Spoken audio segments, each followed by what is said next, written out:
Dijana Green is president of Elevating Food Safety, an Australian leading expert in the food and beverage industry.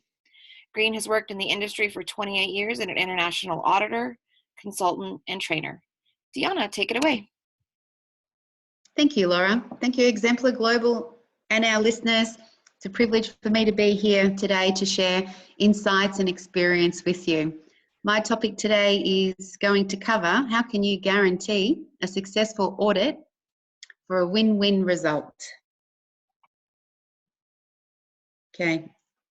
I've been in the industry now for 29 years. I've been consulting, training and auditing, and I've seen many facilities, and I've met a lot of professionals in the industry, and I've seen a lot. So what I've tried to do today is fast track your learning into the next 30 to 45 minutes and share with you what I have learned over the last 29 years. Basically, first thing I'd like to highlight to you is manufacturers are faced with multiple audits. I'm sure you realise this yourself. The audits aren't slowing down. We tend to be getting more and more requests for new audits, new suppliers, which means a new approval process, a new audit criteria. The food safety quality standards vary across the board, and auditees are subject to various auditors, multiple standards. From what I see, they're doing very well. However, a lot of their time is spent preparing for the audits and closing out non-conformances.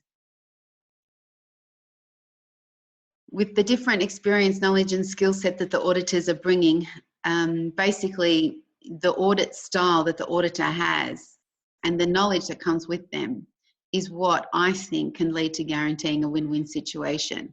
I feel that the auditor has a lot of experience, has been around for a very long time, knows what they're doing, has a lot of experience and skills, and the auditor should be able to drive the audit to a win-win situation. So my presentation today, I'm hoping will help you understand how you can effectively steer the audit towards a win-win situation. And I will share with you my top 7 tips as we get through these slides. So who am I? Who is Dijana Green? This is who I am. I've been born in Australia, lived and bred in Australia, and basically have worked internationally over the last 29 years, predominantly working in Australia, but I also work throughout New Zealand and have worked throughout Asia. I have visited other countries when it comes to food safety, but I haven't actually worked in many European countries, the UK or the US. So my background, basically I am a food scientist, I'm a consultant, food safety trainer, auditor, and I also recruit. Been working in the industry for the last 29 years. Prior to that, I worked for 2 corporate companies. One was George Weston Foods and the other was Goodman Fielder. George Weston Foods, for those of you that may not have heard of them, they basically make cakes and bread, fresh bread products. I spent 11 years working there. When I first started, I was checking in raw materials, doing all the QC checks and tests, setting up raw material specifications, and even started auditing back then.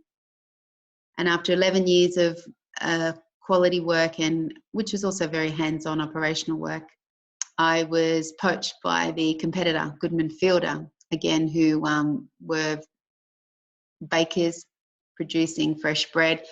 Goodman Fielder was made up of multi-business units. They also produced dairy, fruit ingredients. They had a cake business, they had a chicken business, they had a starch company, ingredient company. Lots of divisions were part of Goodman Fielder, but I was the lead QA for the baking division, which when I first started consisted of 44 factories, 25 third-party manufacturing sites, and also working alongside my colleague in New Zealand, where we had 13 bakeries there. So a lot of learning, a lot of experience came from George Weston Foods and Goodman Fielder. After working in the industry for 22 years, I decided to leave. I became a mum and decided that I needed to spend some more time with the family. So I decided to go out contracting. Unbeknownst to me, I tapped into a niche market in Australia where consultants were really needed to help with the implementation of the GFSI standard that just had started here back then, which was now about 15 years ago. So basically the contracting role that I thought that I would be doing turned into a company, and in no time I was operating out of South Africa and Cape Town. I had a business set up in Fiji and was working out of New Zealand as well. So I was working twice as long, twice as hard, and consulting, auditing and training, trying to manage my time, but was quite flat out for the first 3 to 4 years. These days, the business is streamlined. I've just purchased my second company now, which is all part of technical services, and I'm busy trying to get that established and running. It comes with a team of 6 auditors and second tier supply chain audits for the food industry. I'm also a contract JASANS auditor. I have just become the lead auditor for SOPAC South Pacific. I am a board member of Silica. Basically, the role that I play is a manufacturing representative, and I'm a board member of the Australian Society of Baking. So certainly keep myself busy. The new business that I was just telling you about was NFSC Proprietary Limited, which is a, like I said, auditing company, second tier auditing company. It's not a certification body. So what do I do? What does Dijana do when she's not working with clients? Well, I'm a proud mum. I'm a mother of 5 children. My kids span from the age of 9 to 18. They certainly keep me busy, keep me working hard. And I guess they're the reason I wake up and get out of bed every morning and sincerely love what I do.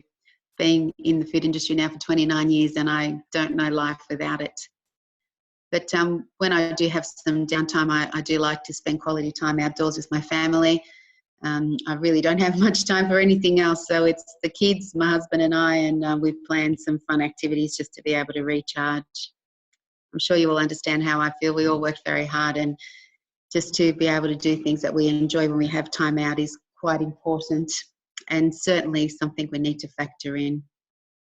So just before we move on to all my slides, I just want to share a video with you, and this video that I would like to share with you is something that I have found online that I thought would be something that would be of interest.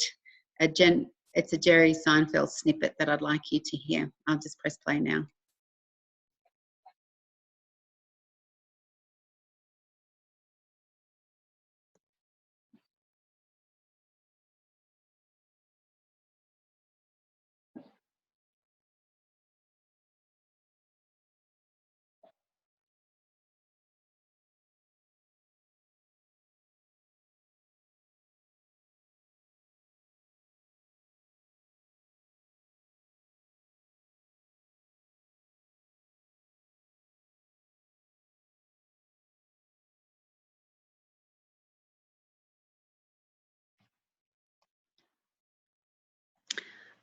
I just thought of playing this video for you, some light humour, but also to hit home on some points. What I basically wanted to cover with you is doing as many audits as I do and as many of you do. I'm sure you see lots of different behaviours and lots of different cultures. And I find it very interesting that before you get on site with the contact that you might have with the auditee or the emails that might come through, everything is very friendly, everything is very, it's all well presented, and you're working together quite well. You come on site, again, most are very hospitable. They'll reserve parking for you, they'll make sure that lunch is being provided, and they'll work with you. However, what amazes me is as soon as you start to find a gap in their system, things start to change. And the way things change can vary from very, sometimes it can be quite abrupt with the behaviour change. Sometimes it can be observing body language. Sometimes it could just be that people are leaving the room. I mean, I'm sure you've seen a lot of this. Lots of different behaviour is starting to be observed at this stage. And I just want you to take you back and just have a think of some of the experiences that you've had from when you first walk into an audit to how things start changing when you start to identify some gaps in their system. From my experience, look, and I just want to let you know that from working as a quality professional, being quite hands-on, then moving into a consultant, in the last 4 or 5 years, I've noticed a massive shift here in Australia. Oh, maybe the last 3 to 4 years. And what I'm finding is that most of the work that I'm engaged in is auditing, is assisting manufacturing facilities prepare for audits or coming in and doing the audits, if it's a GFSI audit, if it's a corporate audit, if it's a private audit, or it might even be a JASANS requirement that we're doing. But, you know, we're moving towards auditing more and more now.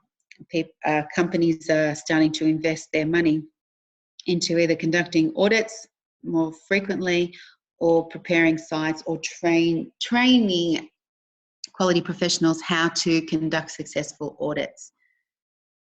That's certainly the shift that I'm noticing. The other thing that I'm starting to see is that there is a lot of pressure put on quality professionals to perform during an audit, and they are taking it very personally. And I'm sure you'll be able to relate to this, because no doubt if I'm seeing it, you are too. But they're starting to feel that these audits are more of an ordeal. I'm hearing comments like, I didn't sleep very well last night. I was in here at 4 o'clock this morning. I'm so tired.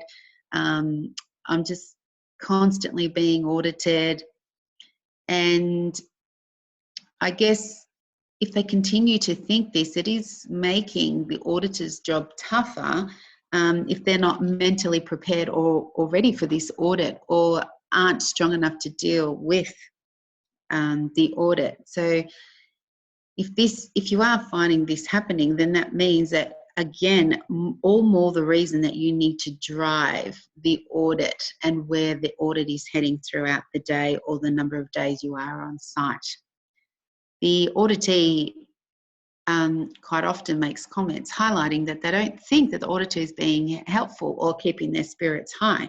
I'm not sure why some people think that this is our job. You know, we are engaged to be auditing, and as long as we're courteous and you know, use our manners and we stick to the point, it's not, I personally don't see that it's our job to keep the auditee spirits high and get them through this mentally, because goodness me, I don't know how we'd cope doing that. Everybody's so different. But we can certainly be driving the audit to a win-win situation where we can get through our agenda, achieve our objective, and help the auditor get through, the auditee, help them get through the audit without getting too distraught, as I've been witnessing lately.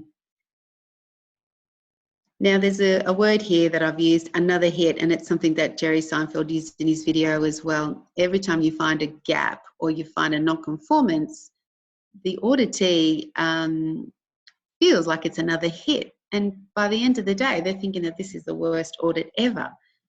To be honest, my favourite audits is when you go on site and the culture of the business is very adoptive to any feedback that you might have or any findings that you have, and take this as a learning to turn it around and improve the business, rather than being negative about it and thinking that you're not working with them, you're making their life hard, and you know, now their job is going to be under scrutiny. It's always much preferred when they take the feedback and work with it.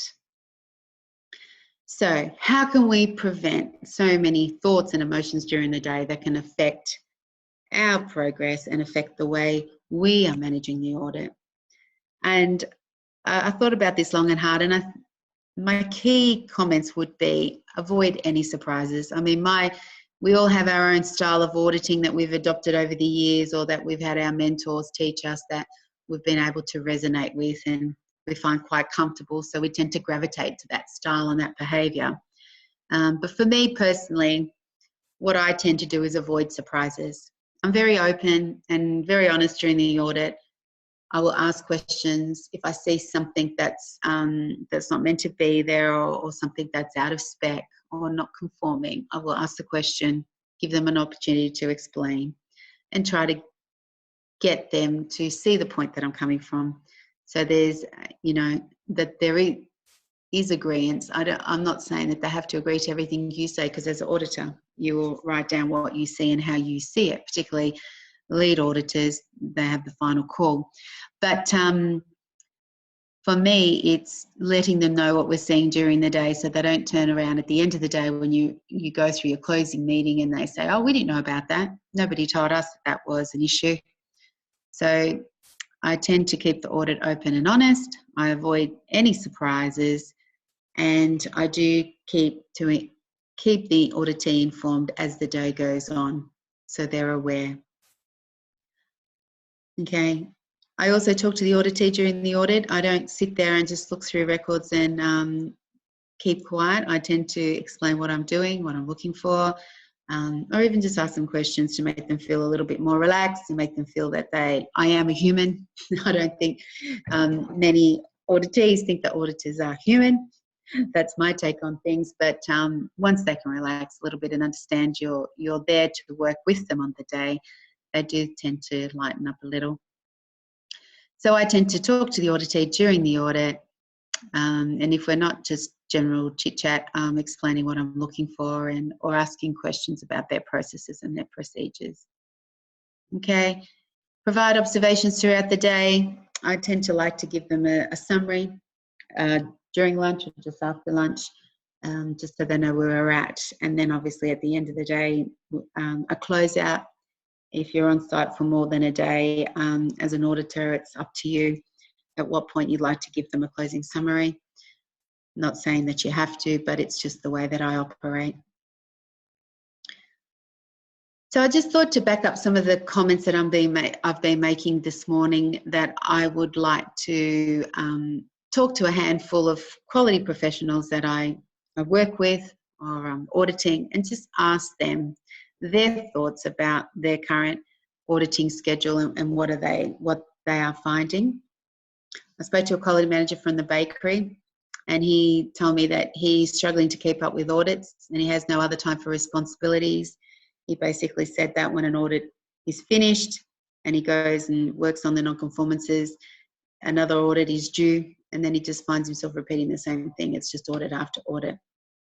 And I guess the bigger corporate companies are subject to more audits than the small to medium-sized privately owned businesses. They have more customers, more standards that they need to meet. Spoke with a quality manager from a beverage company, and her comments to me was that I have so many audits that all I do is close out non-conformances. I spoke to a quality manager from a chicken primary producer, and their feedback was that they frequently have audits. However, they enjoy their audits, especially when they find that the auditor is helpful.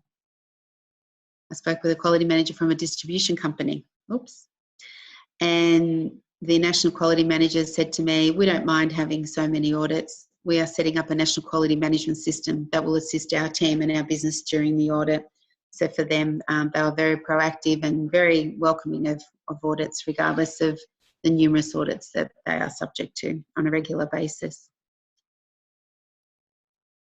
Okay, so that was just a handful of quality professionals that I've spoken to. As you can see, mixed feedback, but I guess it's also confirming my point about auditing. More and more audits are coming, and they're certainly not being reduced, so it's something that everybody needs to get used to and realise that they're not going away. What are the most common audits manufacturers are subject to in the Australian food industry? I'm sure this is the same all around the globe, but I'm just focusing on Australia because of where I'm located. I've written a list here of GFSI audits. I'm sure you all know the GFSI audits. For example, I'm referring to BRC, SQF, FSSC 22000. Retail audits. Retail audits that we're subject to is the Coles audit, the CFMSR audit. We have the Woolworths audit, Supplier Excellence audit. We have Audi, Costco, Metcash, retailers that we need to also meet their requirements to supply. Government, I'm talking about the dairy governmental audits, environmental health officer audits, or the health department audits. There's also AQS audits that we're subject to, quite a few, but they're just to name a few. Some of the private audits that we're subject to is mainly coming from the food service sector. We're talking about Yum, we're talking about McDonald's, we're talking about coffee houses and fast food outlets. We're talking about convenience stores, petrol stations, and so on. We're also talking about halal certification, kosher, organic certification, to name a few. The regulatory audits, they're usually a second party or third party brought in to complete those audits for organisations. Obviously, companies do their own audits, their own verification audits. They follow their own internal audit schedule, train a team of internal auditors, possibly also have a lead auditor on site, and they follow their schedule throughout the year. And then obviously there's corporate audits, which could be a governance audit, could be all about compliance, could be about continuous improvement, could be audits to determine if sites or facilities are meeting their KPIs, the key performance indicators related to reducing customer complaints, improving GMP, improving hygiene status, and so on. So these are the multiple audits that are being conducted. I mean, some that I haven't talked about is the social accountability audits, ethical sourcing. Then there's also the use of palm oil audits. So there's quite a few audits that we're undertaking here. Everyone in Australia wants their own audit conducted. There is no standard audit protocol or criteria. Everyone operates using their own.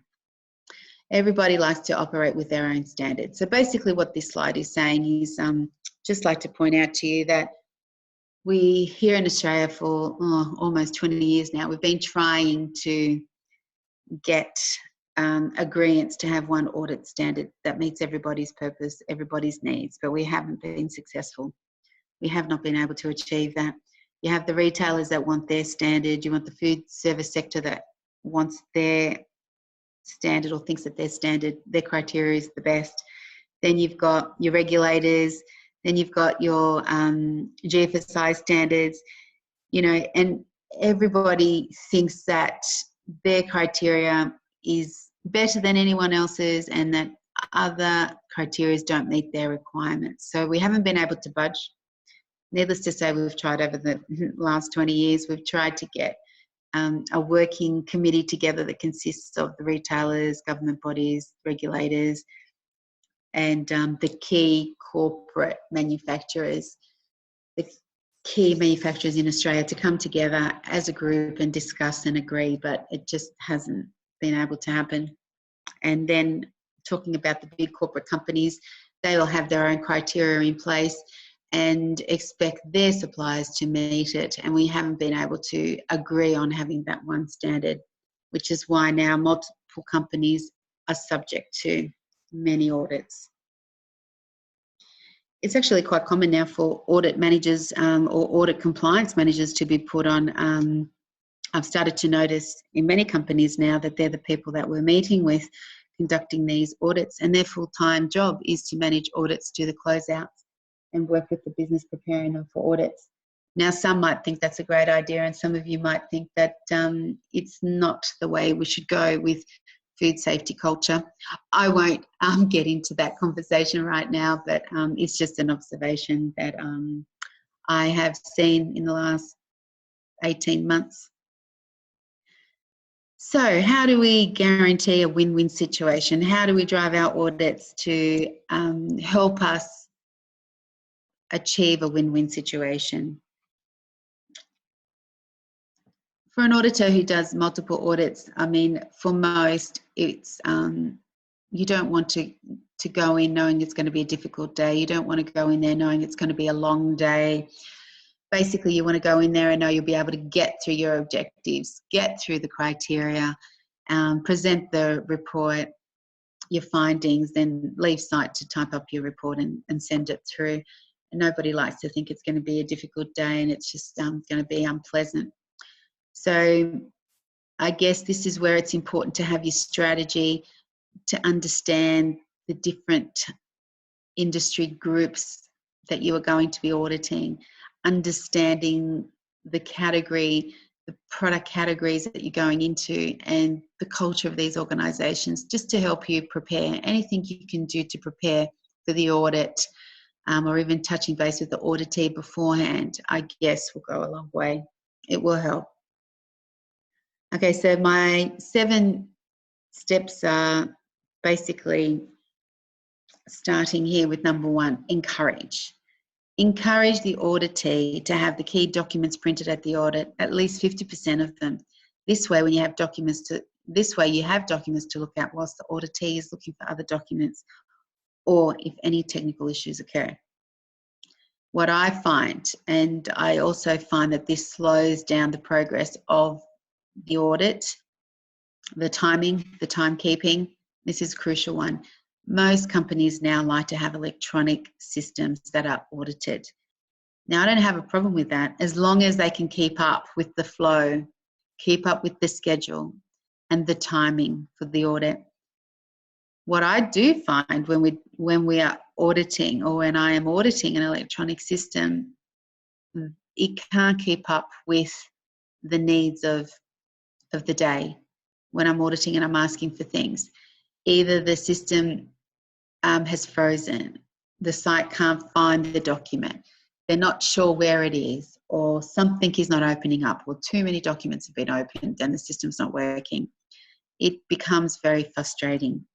And just a simple resolution like encouraging your auditee to print part of the system that you're auditing. So when there is a malfunction, or when there is a difficulty, or when they are asked to leave the room for whatever reason, or they leave the room to go get something, at least you're not sitting there idle, sitting there not doing anything. If you have the printed documents, you can be going through the information and looking for things that you need to see. So that's what I would encourage you to do. Sometimes you won't know this till you've been to that site once, but most times we do return to this site, or to, the same kind of facilities with the same products that are being processed or manufactured on the day. But just keep a little summary note of the facility and what you could be doing better based on the results of that audit going through the system on the day. And what I tend to find over and over again is, even if they have their folders or part of the system printed for me, or if I select key documents, for example, that could be the HACCP plan with the CCPs, it could be all the verification and the validation, it could be their annual HACCP change review with the HACCP team minutes, it could be management review minutes, it could be product recall and their mock recall examples, it could be the training notes, it could be the production records, traceability records, CCP records, any of the records that they have through the facility. If they're there in the room and you could be looking at them when they leave the room, or if the system is slow for any reason, you can continue at your pace to make sure that the audit is completed. Nobody wants to stay on site longer than you need to. So if you just instill that discipline, I think you'll find that it goes a long way. Okay, tip number 2. I would recommend sending an email to the auditee before the audit and clearly specifying what you would like to see. We all send an agenda. We all explain what we're going to be doing at what time. Why not add on that table what records you need to see, what you would like to be presented? And you might go as far as saying, is this electronic, or do I want to see a hard copy of this? Paper copies. Try it, test it, call the auditee, have a chat to them, see what they think. If you're auditing an organisation that have multiple sites, maybe speak to the national or to the corporate president, quality president, and just chat to them about how you could be a lot more efficient during the audit, and suggest this and see how they respond. But it would be great to be able to send the auditee an email and asking them what it is exactly you need, rather than going in there and saying, okay, we're going to be auditing your training records. I need to see cleaning awareness records. I need to see your allergen training. I need to see your HACCP training. I need to see your OH&S training, or I might need to see your GMP training, and the list goes on. And then they have to run out of the room and go find it or call somebody. So it would be better to specify this before the audit. So on the day, it's all there for you, and it's going to save you time and save the auditee time. Number 3, I would say suggest to the auditee how you recommend the audit is run on the day, and manage the time yourself to ensure you complete all elements of being audited. So basically what I mean by this is you're sending out a schedule to the auditee. Once that schedule has gone through, they've reviewed it, they've signed off on it, they've probably gone through their management team, and everyone agreed and scheduled in their calendar the time for the date of the audit and what's going to be needed. But what I suggest is on the day of the audit, you pull out that schedule and you go through it and say, have there been any changes to the schedule? Is everyone okay with this time? And then you can make a general statement like, we're going to aim to stick to this schedule throughout the day. It might chop and change a little. We'll keep you posted. However, we will get through it all by the end of the day. Now, just by saying that, you're preparing the auditees that you have some flexibility with the time, and that everybody knows you won't be there right on 11. It might be 15:15 or 11:20, but you will be there. And then that just gives you some breathing space, and it allows you to drive the audit on the day, managing the time.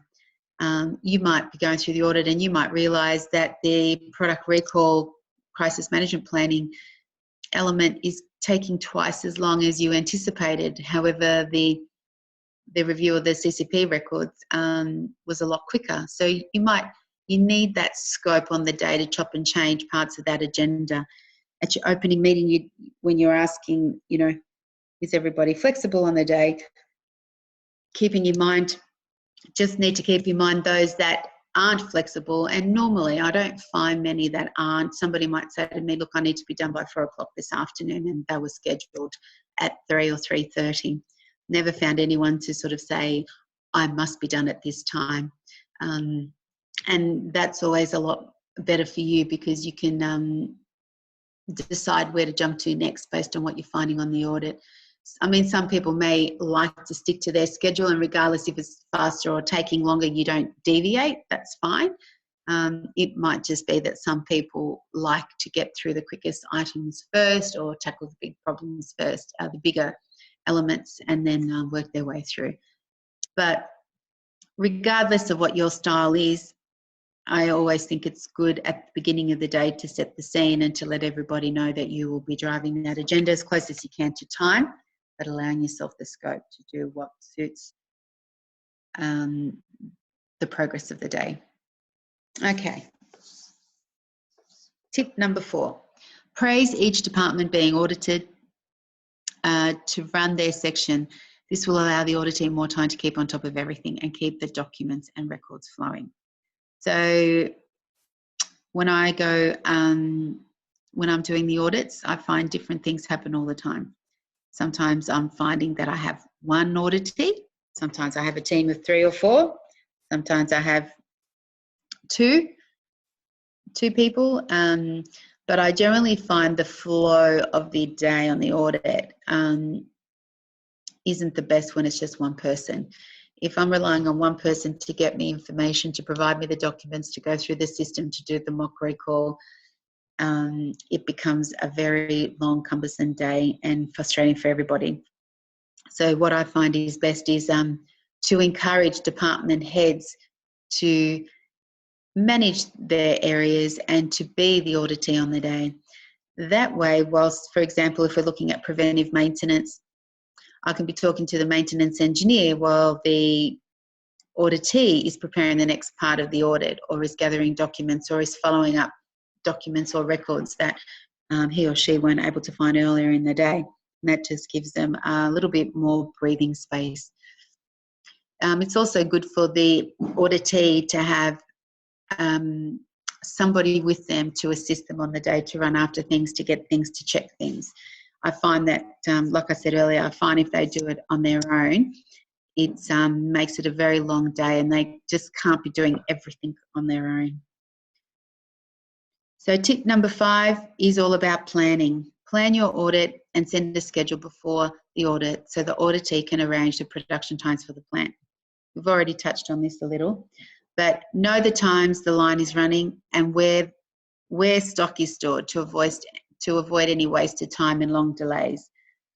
So basically what I'm referring to here is, yes, send your schedule out beforehand, record clearly what it is that you'll be auditing, the elements and the timeframes and the sections, and then basically make it clear to them the production times of, well, they need to make it clear to you when production will be running, when you go do your process walk throughout the facility and the external perimeter and visiting all the departments that are relevant. But when you're looking at stock as well, you need to plan that beforehand. I've been in situations where I'm doing a distribution audit and I'm looking for stock in the warehouse and they've taken 20 to 30 minutes to find it. Now, this doesn't always happen. Sometimes it's just a matter of minutes for them to find it in their system. But I have noted that at certain circumstances, they can't find the allocated bays or they can't find the stock and they're messing around, and that wastes a lot of time. But if they know what you need to see beforehand, what products you'll be looking at, if you'll be doing any temperature checks, or if you'll just be looking at the quality of the product, or you're looking at non-conforming product, you just let them know so they can pre-plan that so everybody's ready to go. And again, it won't hold up the process of the audit. Sometimes you will find that there is going to be a delay with production startup due to an electrical or a mechanical issue. For whatever reason, the line's not starting on time or there is a breakdown. So then obviously you need to be flexible and reschedule for when the line is up and running. If you do need to see pre-startup, then obviously you will be making that very clear to the auditee and making sure that that's planned for and that all the confirmation comes to you before the date of the audit, so you can be sure everything's been organised and you know what time you have to be on site, even if it's the ungodly hour of 2 a.m. or 3 a.m. You need to plan around that. Okay, point number 6 says request. Request to complete the site induction prior to arriving on site. I'm sure you're all smiling here now. The more efficient you can be, the easier your day will be, and you can avoid a very long day, a long audit. You can also arrive earlier on site to conduct the induction. So basically what I'm saying here is some sites have a very lengthy induction process, and basically you may even need up to 30 minutes to complete this and to do a quiz at the end. So always ask the question, if it's a new site for you, if you've not been there before, and if they're not forthcoming with the information, just ask them if you'll need to do an induction and cater for that. So if your audit is planned to start at 8:30 and you get there at 8:30 and the first 30 minutes you spent doing the induction, obviously that's going to cause some time delays for you throughout the day, you and the auditee. So always find out before and then plan your arrival time on site based around how much time you need to do the induction. Obviously, if you're going to a site where you've been previously, all you'll need to do is sign in at reception or at the security house. You won't have to sit for the induction again. So basically, it's just something that you need to manage, particularly if it's a new site or first time you've been on site. Okay, tip number 7. Teach the auditees to implement a link document to remember where their documents are located and what to show you for each element audited. Okay, I've been seeing these in place for numerous years now, but not everybody does them and not everybody is diligent. Many quality management systems have a content page that links their document on their content page to where it is in the manual. I hope I haven't confused you saying that. I'll just repeat that. Most quality management systems will have a content page at the front of their manual, and many sites that I've been to have a column included that includes where that document is located in their quality manual or in their electronic system, so they know where to go. And if an auditee is quite experienced, or if you can help them know this quicker, you can encourage them to plan themselves and to understand where their documents are. For example, if it's a BRC or a SQF audit, they know what they'll be audited against. So if they have a document that tells them where every procedure for each element will be located in their system, it does enable it to go faster. And they may not need it for everything because they know their system well, but it's, you know, the times where they get a little bit stuck and just wonder where that document is, particularly if it's a new person or someone just joining the business, they do need help with that.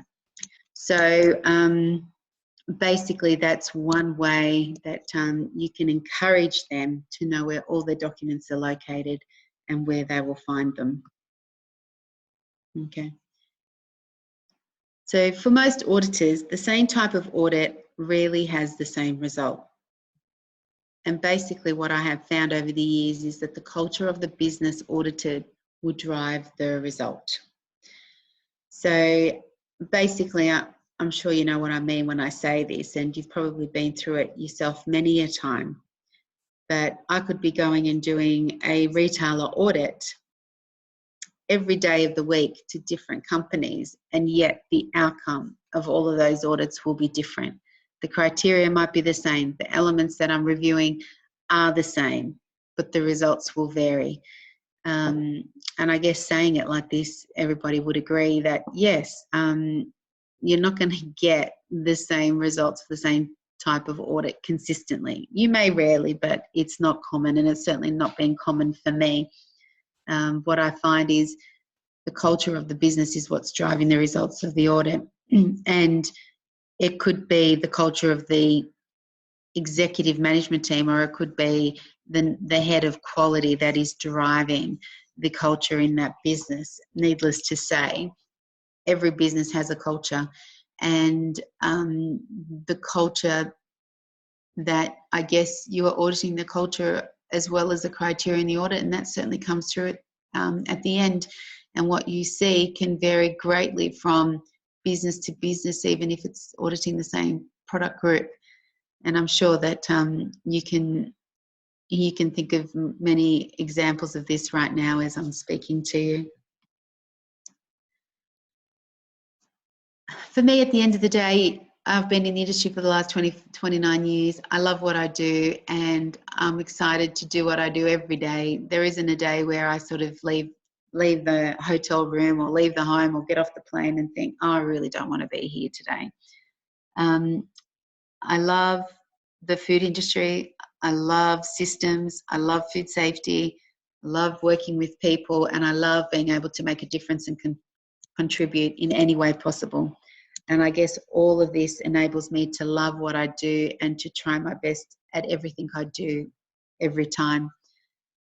Building business partnerships is what I enjoy, and knowing at the end of the day that I'm contributing to making, you know, this world safer is what drives me. When I do any of my audits, when I do the consulting, when I do the training, and I see that people are learning, people are improving, there's nothing that excites me more or gives me greater satisfaction than seeing me being able to influence people in any way when it comes to food safety. And I guess after working in industry for 29 years, you do love it, otherwise you wouldn't be there so long. So I would encourage you to enjoy what you do it well. If you have any issues when you are auditing, you know, give it some thought, talk to other experienced auditors. Feel free to contact me anytime. I've got my contact details attached to these slides. Sometimes it helps just to call a stranger. But, you know, we all go through the same experience as each other. We all, you know, have those difficult audits. We all have those fantastic audits that we really enjoy. But at the end of the day, you've really got to enjoy what you do. And if you enjoy what you do, it shows, it comes through, and the auditee will be absorbing, you know, your learning, will be learning from you with all of your experience. And at the end of the day, auditees need to be learning from their audits. It's not just a matter of ticking a box and that they're compliant. They need to be growing. They need to be learning. And, you know, I'm sure you would feel very satisfied if you can leave that site that you've been auditing and you feel that the auditee has learnt from you today and you've been able to contribute to the business improving. If you're not enjoying what you're doing, obviously you need to think about that and review your strategy, review your own working style, and just see what you could do better to enjoy it more. But like I said, after all these years in the industry and auditing as long as I have, I still love it. I still enjoy it. Yes, you travel a lot. Yes, there are some sleepless days, nights. You have a lot of responsibility. But at the end of the day, you're doing what you love and it just doesn't matter. You enjoy it. So I hope you've got something out of my slides. I hope if not all of the 7 tips were helpful, at least 50% of them were. I'm hoping that you can take some tips away from my slides today and that you can apply them and help you perform better and for you to enjoy your work and working towards guaranteeing a win-win situation. I have left for you my contact details, which I will go through in a minute. I'll just let you know that this course is eligible for 1 unit of CPD. Please visit this sessions page on the IAS site to order a certificate of attendance. And here are my contact details, diana.green@elevatingfoodsafety.com, and my cell phone is there for you. And if you need anything, please don't hesitate calling or emailing. Thank you. Thanks, Dijana. This ends today's presentation. Thanks for listening.